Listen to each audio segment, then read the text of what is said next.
Okay, hello and welcome back.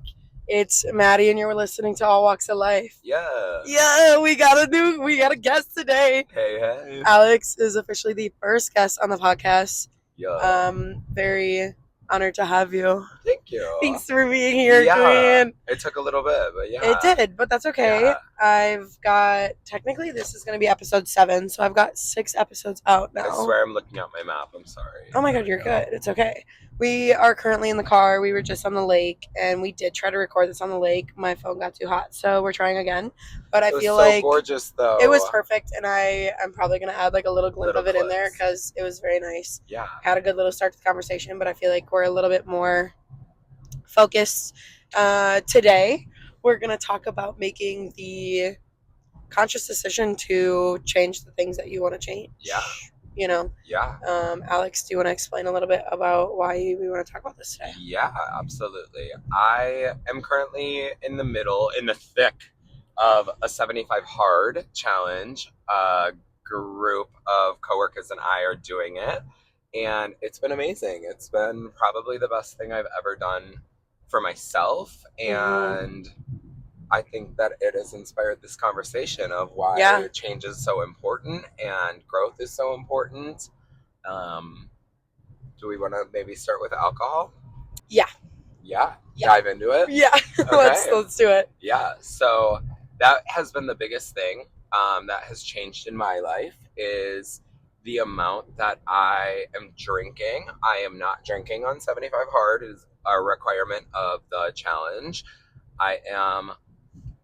I think I was 3 days into not drinking in Nashville. So I think I'm over 50 days into not drinking, but 49 days into the challenge, and I have never felt so good about a change. I've never felt so good about a decision. I think before the challenge, and I think obviously and got a glimpse of it, drinking and I were too close of friends. It was a toxic relationship. Toxic friendship, yeah. Yeah. But it's been really, really cool is kind of a lame word. I wish I had a better word, but it's been really cool to change and see how I get to actually feel my feelings and process emotion and not try to tuck it all away with some booze. So, yeah. No, absolutely. Yeah. I mean, before the challenge, we had multiple conversations where it was like, I don't want to keep drinking like this. I don't want to be hungover. I want to go to work, and you would journal about going to work and not having a shifty. And then in the morning you were like, so we drank for a little bit after. So and 7 beverages. Yeah. And it was just like a loop. And I know for myself, I've been in that same loop before. I know multiple people have also been in that loop where I've had the conversations with it. So I know a lot of people struggle with it in ways that they realize or don't realize. Yeah. And being able to break that loop is really hard. Can you explain a little bit of why, or like, look at that boulder. Can you explain a little bit why, like, who put that boulder? The other day I said it, I was like on the right path and things were really changing. I would see boulders and there's literally like huge just random boulders so like, weird. For no reason. We just talked about this like 15 minutes ago. Yeah.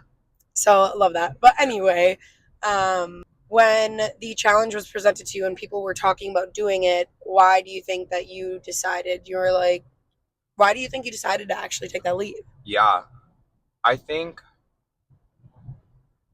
taking a moment of vulnerability and being vulnerable throughout the entire episode, I think that there was a lot going on that I was afraid to confront, that I don't know when and I don't know why, but just randomly alcohol was the fix.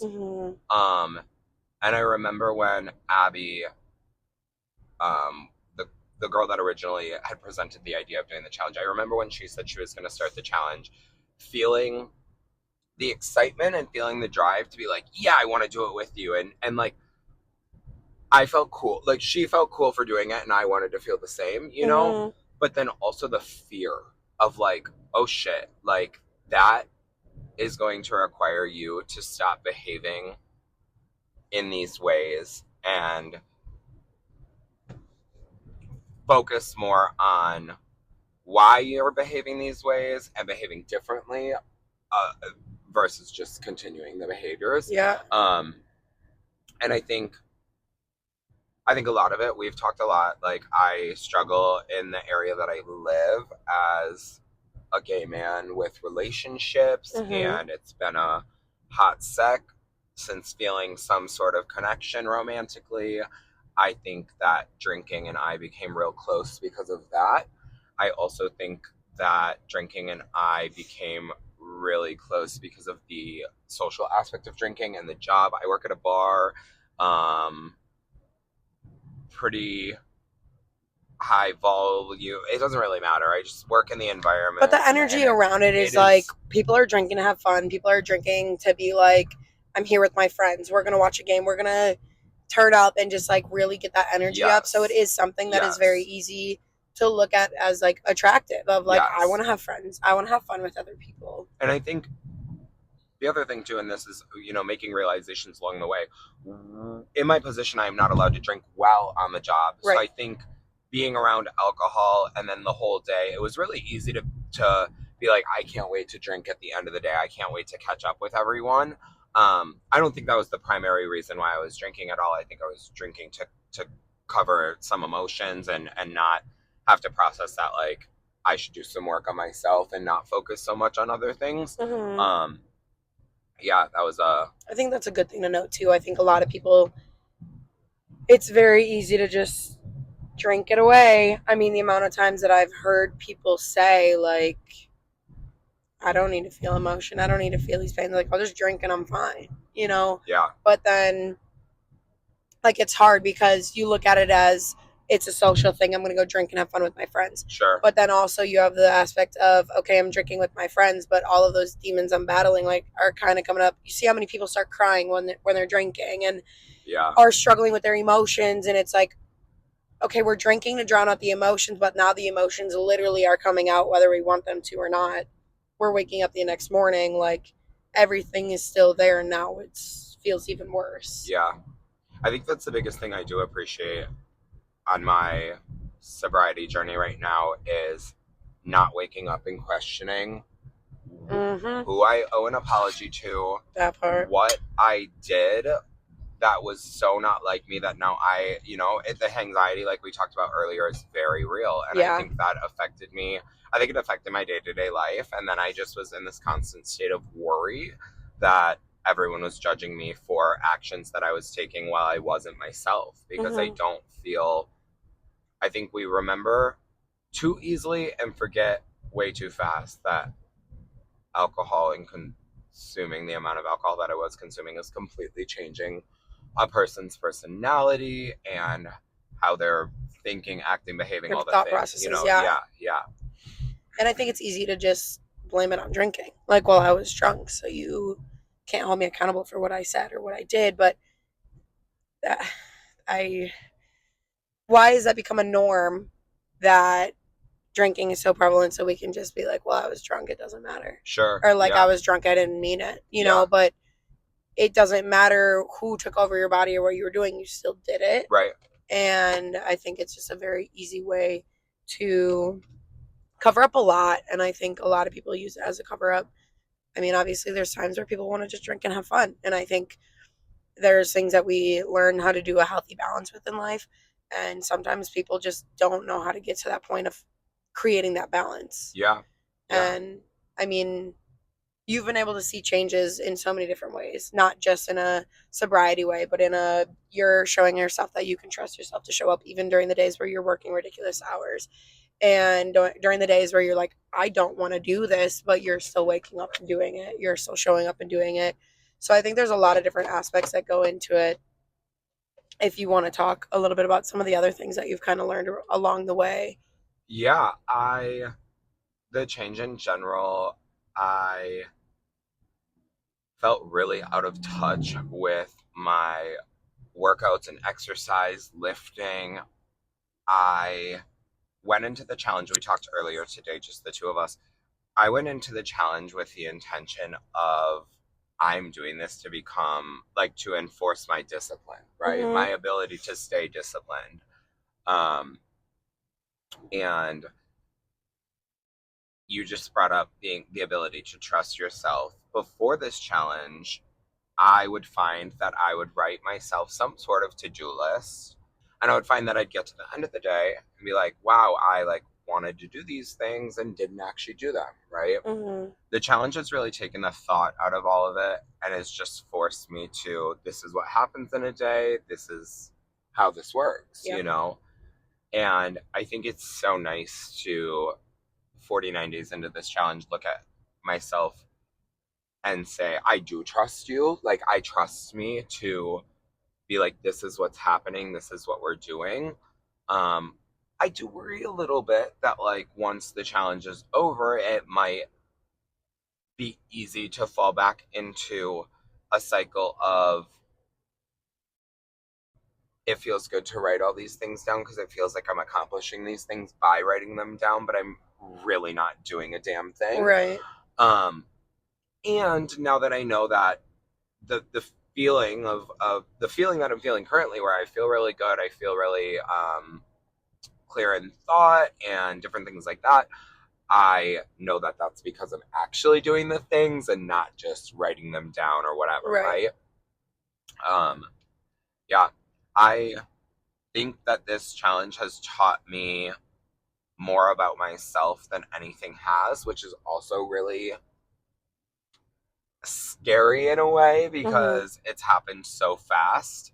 And when things happen fast, sometimes our like fight, flight, freeze kicks in, and I'm like, what do I do with this? Yeah. But moment by moment. Yeah, and you spoke about that earlier when we were having a conversation, and I thought that that was like very important. I think we're always so focused on what's next and what's happened and the stress around what we can't control, but tapping back into yourself and tapping back into that present moment of moment by moment. Yeah. Like, yeah. You still have 30 days, which is crazy because you're over halfway done with this. And it's just so awesome to see the growth that you have experienced throughout this, you know. Thank you. And just the conversations that we've had, you know, with you reading and the books you're reading and the understandings you're building from that. I think it's really fun to be able to talk to somebody about it. He's currently reading The Body Keeps the Score. Yeah. And there's been so many times where he's like, well, as I'm reading this, like things are coming together. So I think you're really taking that moment to build that foundation. Yeah. And with that foundation allows you to really tap back into that moment by moment. Things get crazy. You can't control life. You can only control yourself. And when you're learning to trust yourself and learning to take those moments, it's where like you can be like, okay, look, we just did this for 75 days.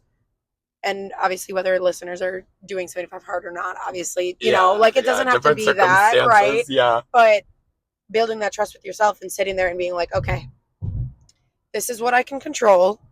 Now, what can I do with that? And what do I not want to keep happening? And what do I want to start happening? And what are the steps that I need to take to do that? So I feel like you've built such a solid foundation for that. And can we talk about the book for a second? Oh, absolutely. When I started this book. Oh my God, yeah. There's so much in the book that I'm like learning, and we're more than welcome. We're going to dive into that. But just starting the book and like I was going to give up. Yeah. I was ready to quit the book so many times. And it's kind of a hard read. Like it is a hard read. Not to sound like that person, but there's a lot of words. Well, and friends, like literally, I went and when I finally got tested for ADHD, the psychiatrist that I saw quite literally told me that I was like one of the top 3 slowest readers that she's ever worked with in the like 15 years of her career. I was like, why do we tell patients this? I'm not sure. Dude, but that on a gold star. I was like, okay. So it is reading it kind of kicks my ass, and I went from a book that was small, big words, not picture a lot of words. Yeah. To like, what am I reading? What are these words? Alexa, define everything. Yeah. Yeah. But you're doing it. But you But I'm found doing a it, way. Like you yes. found an audiobook. Yes. And you've been able to follow along with that and genuinely retain information. I remember the first day he's like, I'm going to listen to this audiobook. He messaged me after and he was like, oh my God, I actually just retained what I read. Yes, yeah. And I was like, wait, no, let me download this right now because I want to retain that book too. And even just like different books that I struggle to read. But I'm like, let me do an audiobook.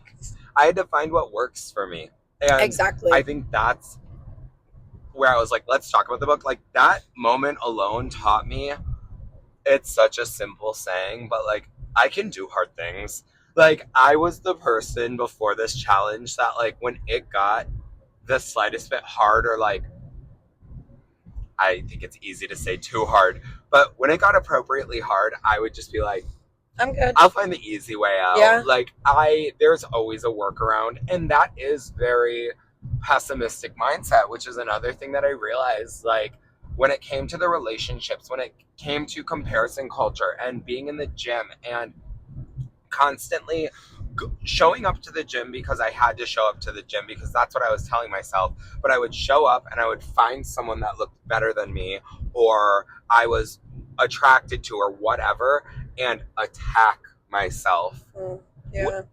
I would use them to attack myself. Yeah. Where now I'm like, absolutely not. This is not how this gets us to where we want to be. Right. You know, like the things that we're putting into the work we're doing, the little things are affecting the big things. So if we're not working to change the mindset or whatever the case may be, you're not going to exactly. And also, we don't need to look like everybody else. Like, you could easily want to look like somebody, and little do you know, like, you could want to be somebody, little do you know, like, they're genuinely battling demons and hate every part of themselves. Sure.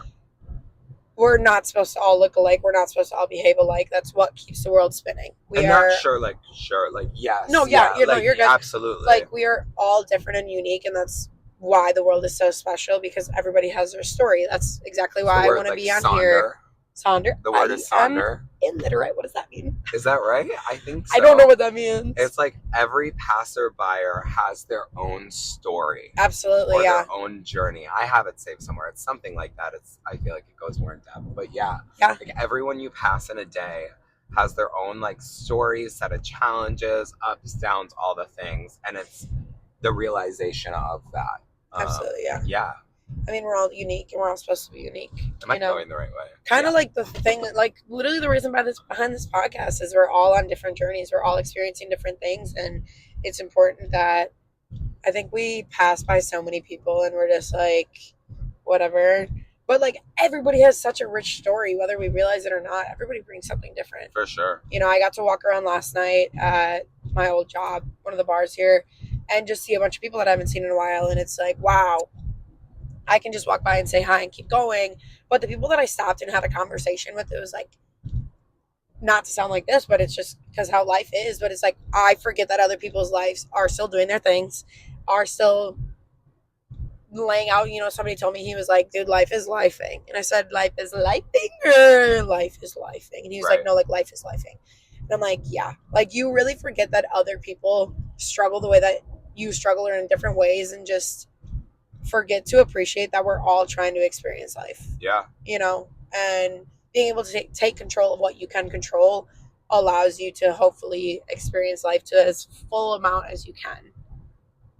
Because everything around you is just going to try to beat your ass. Like it really is. This is a test. I feel like your whole life is a test, and it's like, absolutely. How can you show up throughout that test and try it, figure it out? Yeah. Figuring out what works best for you, but then also just having the urge to change and not plateau.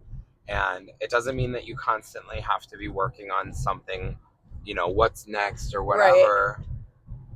I think change is what leads us to contentment, right? Yeah. And the changes that I've made in myself are helping me realize that certain things bring me joy and other things don't bring me joy, right? Certain things bring me stress and other things don't. And really focusing on, I'm making the choice to change the things that are happening in my day-to-day actions to make me happy, bring me joy, bring me peace, right? Mm. Or not. Yeah. Yeah. Okay, I have a question. Yeah. Because you said,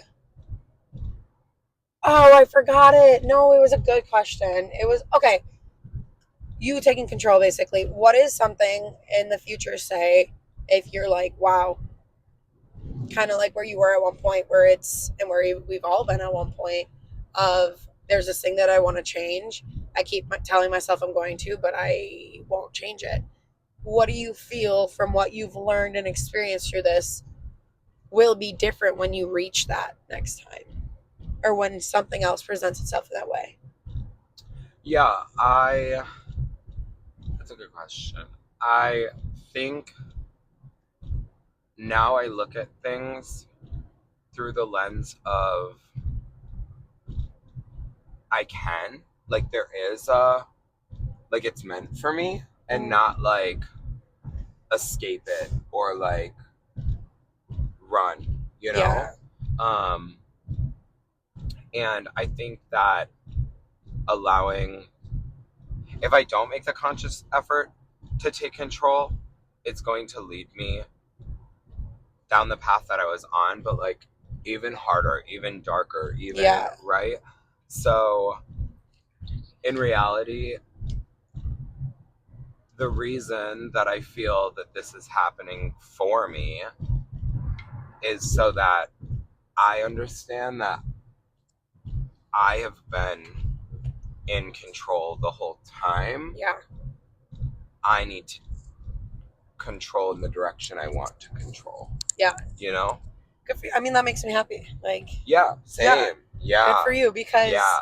Like I haven't felt that. Exactly. And, like it's just I'm like sitting here like really like deep in thought about it, because it is, I'm struggling to put words around how much 49 days of my life and 49 days of consistency and discipline, doesn't have to be the 75 hard. When I'm done with this challenge, when it's day 76, I've already told you this so many times, I'm looking forward to not drinking on day 76. I'm also looking forward to doing an inside or an outside activity, not doing both. Yeah. I'm looking forward to trying to drink a gallon of water a day, but if I wake up and there's a little bit of water left in my water bottle, I'm not gonna, and you take what you know is working and what is good for you, and then you just continue to try to build, you know? No, absolutely. And I feel like there's been many times where we've had conversations and where I've just seen the way life has seemed heavy at times. Yeah. And I don't think you've had the trust in yourself before like you do now. Yeah. And it's very inspiring to see, because it's always very fun, and I just absolutely love being able to see when somebody truly begins to figure out that they are as special as they have been this whole time, and everybody else around them can see it, but now they're finally seeing it for themselves. Yeah. And I feel like I've been able to see that within you. And what is that? Like imposter syndrome? Like, do you think, like, maybe a little bit of that, probably, yeah. because that's like you just confronted something in me and I feel it, and it sucks because it's like you want it to be gone, right? You do the work and you want the things to feel, but like I have lived the privileged life of being gassed up and being hyped up, and you're so great and all the things. But I don't know that I've ever fully felt that way about myself. And I think people see me and they think that that is how I feel because I have been trained to present to the public eye. You know, like it's something that I am really good at. I can turn it on like that. And I think I've done that to myself. I think I struggled to find the separation a little bit. And now I'm actually working through what makes me happy, what doesn't make me happy, and things like that. Yeah. And I think a lot of people, like, I'm really glad you pointed that out as imposter syndrome, because I actually just had a conversation with my therapist, and her and the other therapist literally had a conversation about imposter syndrome. Okay. And how even therapists are feeling this. Yeah. Even me, when I sit down and I decide to record sometimes, I'm like, maybe this isn't what I need to be doing? Sure. Like, can I really speak on this? And there's been plenty of times where throughout my move to Nashville, it's like, what are you doing? Like, you can't do this. Right. And it's that piece of doubt. And when I was younger, I remember there were so many times where I started change and I had that momentum. And then there was this little lady in the back of my head that was like, who are you joking? Yeah. Like, this is not, you're not Yeah. going to be able to last. You're not going to be able to hold this and do this. And now it's like, okay, wait, look where I'm at. Yeah. You know, but it's many, many times where it's easy to look at other people. It's easy to compare, and it's easy to just be like, that's not who I am. I'm presenting myself to others, but in reality, I still haven't built that full level of confidence and trust with myself. Yeah. And I think that throughout life is just always going to be a thing. Yeah. You know? 100%. Yeah. I'm thinking through, I watch this girl on YouTube every once in a while, and she does her, I forget what she calls it, but it's her like one version of her, the not so great version, and then Yes. her like On like social media kind what of thing. is the word I'm trying to think of? Yes, like Like her the way she's alter presenting ego yes. or whatever, right? Yes. And how this person would think, and working towards that alter ego. And I do think that's important because I think a lot of things. So never not thinking. I've come across people during this challenge because I'm learning who I am and I'm starting to kind of break out of that shell a little bit, right? Yeah. I now realize in others when they're struggling with that. Mm-hmm. And it's weird because I'm not an expert. I don't even know what I'm talking. I'm barely doing it. I'm novice, you know. Excuse you. Well, I'm saying not barely. He's I'm doing it. I'm doing it. And like, what right do I have to judge someone else coming out of their shell in their own time? You know what I mean? We wanted this for me he just looked at me saying that. 2 years, you know? Like, I don't know, you know? Like, I want this for people now so badly. I've talked to my mom about her goals and the things that she's looking to accomplish. And it's been the same things for how long, right? But I was in that same boat.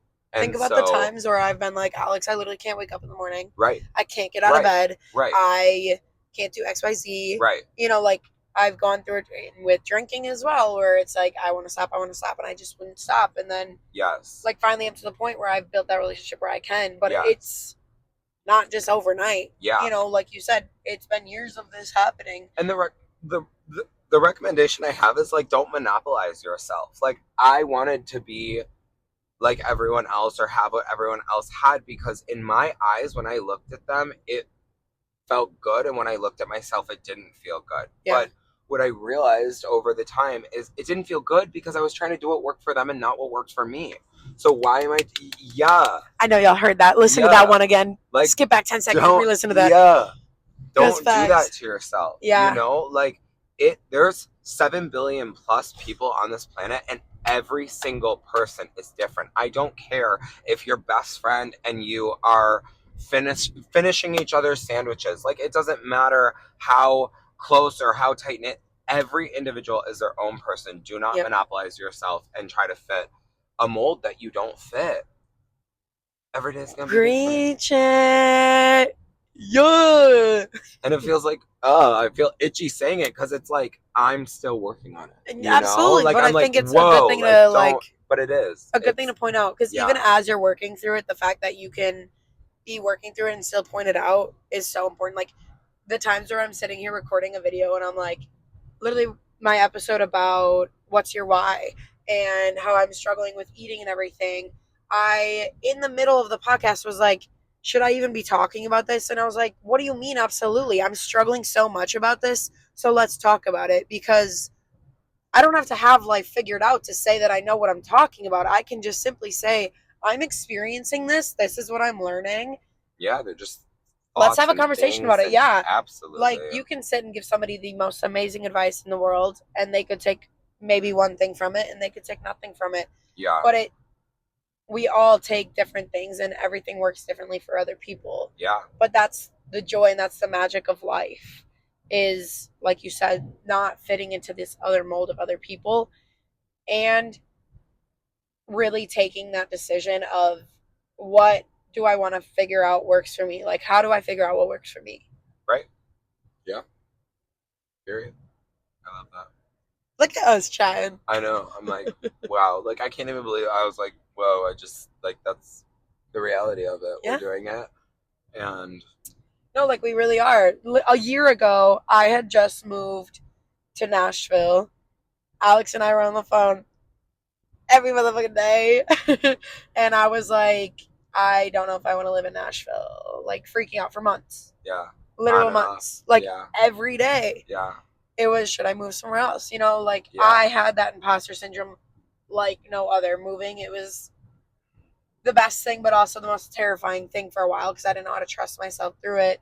There were times where I was like, oh my God, I'm doing this. Hell yeah. And there was other times where I was like, why the hell are you doing this? Yeah.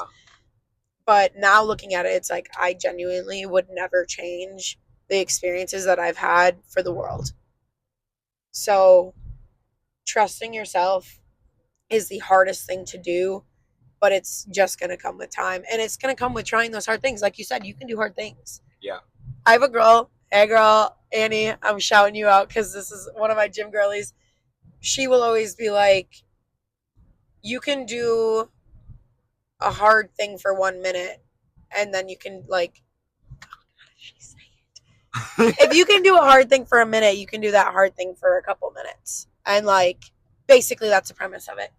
I don't remember exactly how she says it, but I'll have her on here someday and she'll say it better. But it's, if you can do it hard for 1 minute, a hard thing for 1 minute, continue to do it. Yeah. You know, like how many times have you woken up and been like, oh shit, what am I doing? Yeah. You know? I mean, not to be dramatic, but like every day at some Yeah. points, you know, it's like I question what's going on and what the reality is and if it's the reality that I want. But I also think that's like it's a healthy thing. I'm a conscious human being who's actively thinking about what's happening in my life. Yeah. Yeah. Yeah. And I like that little heart thing. It reminds me of Atomic Habits and the Yes. story. Oh with yeah, the man. absolutely. He's like, oh, I just show up at the gym for 2 minutes every day, but like 2 minutes turn to 3, turn to 30, turn to, you know, he's lost all this weight or however it goes, you know? Yeah. And that, it is so true. There's also another one. It's, I think from Mel Robbins. And sometimes it's like you only have 40% to give one day. And you're like, I didn't fully show up at 100%, but it's like you only had 40% to give and you showed up for 40% of it. You just gave 100% of what you had. Yeah. You're not going to show up the same every day. Yeah. It's simply impossible. We are human beings. We have different cycles. We have different everything. Life is going on around us. Show up for when you can and what you can at and give yourself grace. And remember, you've came this far. I love that. Yeah. I like that. Thanks. What are you feeling? We've been 33 minutes. It was a 33-minute long conversation. I know that I want to ask, but I don't remember the questions I wanted to ask. But I definitely had a question at the end that I was ready to be like, okay, these are the questions. So, yeah. I mean, we don't have to give them right away. A minute to think. Yeah. Okay, yeah. Okay. So, that was a great conversation. We're definitely going to wrap it up and end this bad boy with some questions. I want to start with, in what aspects of your life do you feel like you lack trust in yourself the most? I do a really good job of showing up for others. Never late for work. Always do my job above and beyond for the most part.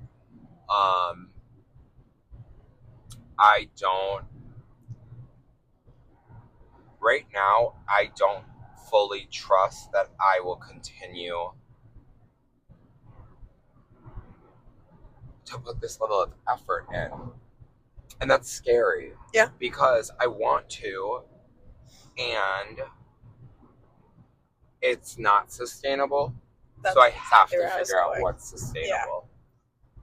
So I guess trusting myself to make the right decision, not the easy decision. The easy decision is to go back to doing what I was doing. The easy decision is to show up when I feel like I want to show up and not show up And you need because to show I up. need to show up. Yeah. You know, we were on a Leo Skeppy kick for the longest time, and he has an episode about lack of discipline making you ugly. I knew you were gonna say it. And well, it's my favorite. I mean, No, it's it's the that episode changed. That changed a lot his for me. dynamic as a whole, but because it's such a good episode. Like I have not 49 days throughout this. I have not felt good and motivated and strong every single day. Right.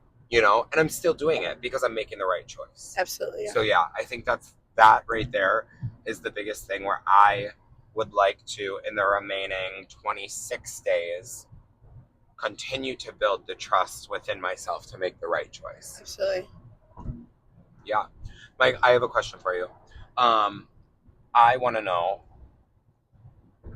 what are you hoping that this episode or topic of conversation, what would you like even just one viewer to get from this? Or what are you hoping to spark within them? Is it them changing? Is it them thinking? What's the goal here?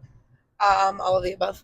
Yeah. I feel like the process of change starts at the very, very bottom and the very beginning of it, and growing a foundation.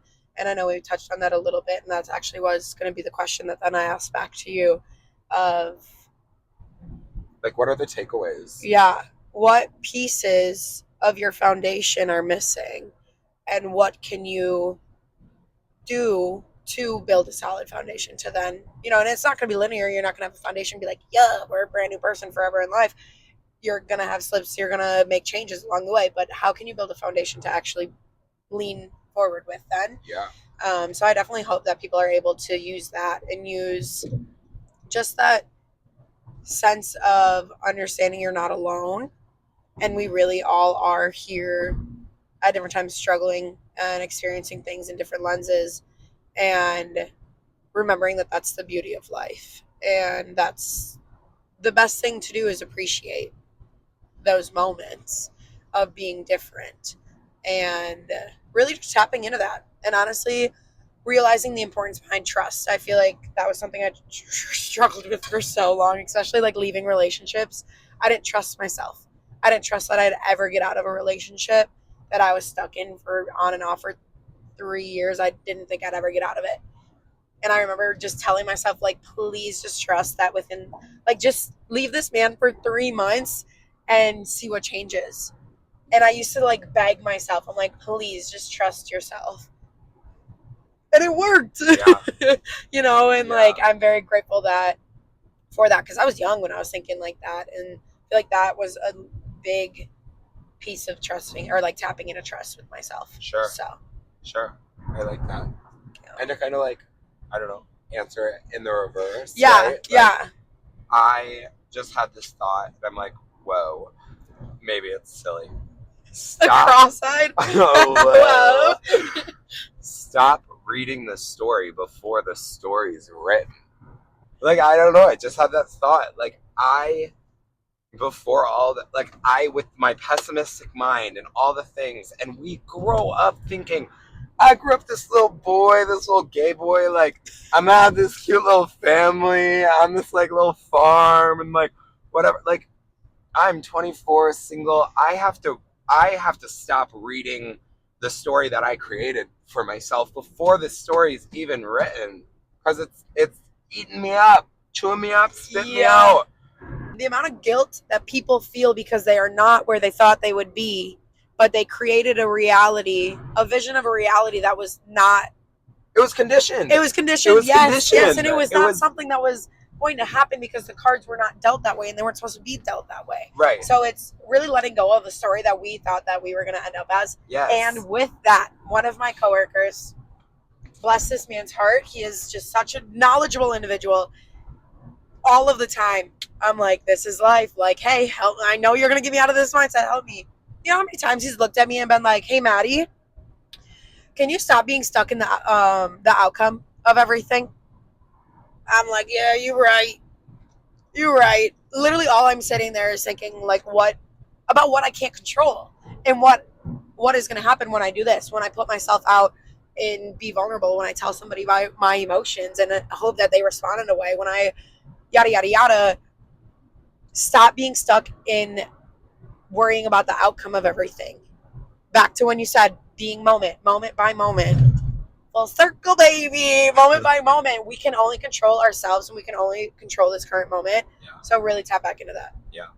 I love that. Thanks, D-Trick. I'm shouting you out.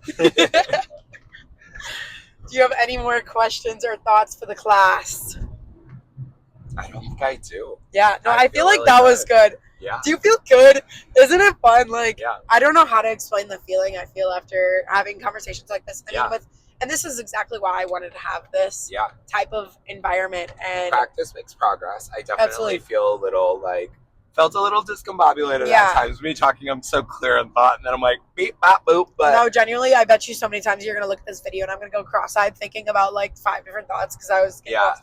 But that's Yeah. a part of it. It's not supposed Yeah. to be perfect, and I want this to be raw. yeah, And 2 people yesterday were like, Maddie, I listened to your podcast and like you're doing amazing things. And it made me so happy. And I was like, you know what? This is right. I am putting out the information that I was hoping that I'd be able to and creating a space that I was hoping I'd be able to. So I appreciate you coming on here and being vulnerable and being excited about a conversation. yeah, This is my first what are you? yes. Thank you. My first guest. Oh my god! I was like, wait. Yeah, this is a milestone. Yeah. So I appreciate everybody listening. As always, you are all so loved and appreciated. Remember to trust yourself and remember to just take a deep breath, okay? Yes. Yeah. Have a great day, guys. And I love you. Yes, period. You guys And are I all loved. love you. Yes. Okay. Have a good day. Bye.